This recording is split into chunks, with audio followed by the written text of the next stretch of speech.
Dalawa sa mga requirements ng pagkuha ng 13A visa ay ang joint letter request to the commissioner at ang joint affidavit of continuous cohabitation.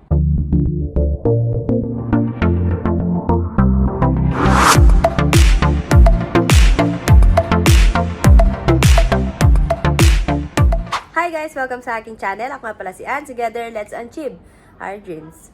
So, sa araw na po ito ay tutulungan ko kayo kung paano magpanotaryo ng joint affidavit of cohabitation, pati na rin po yung joint letter request. Tapos na kasi yung probationary namin for 13A visa. Ang kailangan naman namin gawin ngayon ay amendment to permanent visa.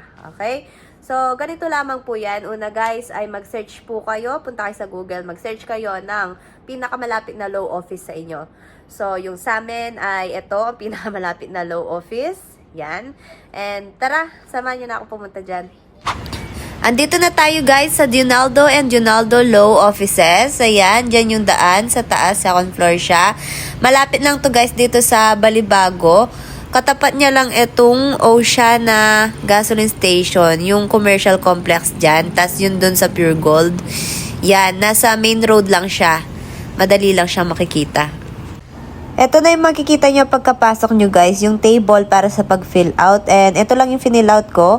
And magwi-wait lang dyan ako sa labas. Di na rin ako nagbayad. Binigay ko lang yung pera. So guys, 30 minutes daw po bago lumabas yung mga pinanotaryo namin and magla-lunch na rin po sila kaya pinapabalik kami ng mga 1 PM. So pumunta muna po kami sa Marquee Mall at chinak ko po doon yung Bureau of Immigration kasi nag-a-assist sila ng mga visa doon. So magbabayad na lang po kayo at magbibigay ng mga papers na kakailanganin nila such as NBI, ganyan, and PSA. So I will talk a lot about it kapag may nagtanong or may nag-comment, okay? So, ayun. Bumalik na kami ngayon, pabalik na kami at magla-lunch na rin sana kami kaso ang daming tao sa fast food at bumili lang kami ng mga tinapay dyan sa bread talk. So balitaan ko na lang kay mamaya.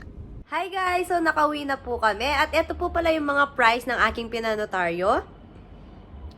Sa halagang 700, meron na po akong tigtatatlong copy ng Joint Affidavit of Continuous Cohabitation at 3 copy po ng Joint Letter Request addressed to Commissioner. So, syempre guys, tinakpan ko po dyan yung private details. Pero basically, ganun po yung itsura at nilalaman ng mga documents na iyan. So, sample lamang po yan guys ng nilalaman ng documents. Maaring iba yung pagkakasabi, iba po yung format nila. Para makasigurado po kayo, pwede po kayong pumunta sa pinakamalapit na law office sa inyong lugar.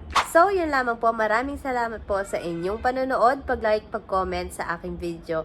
Hanggang sa muli. Bye!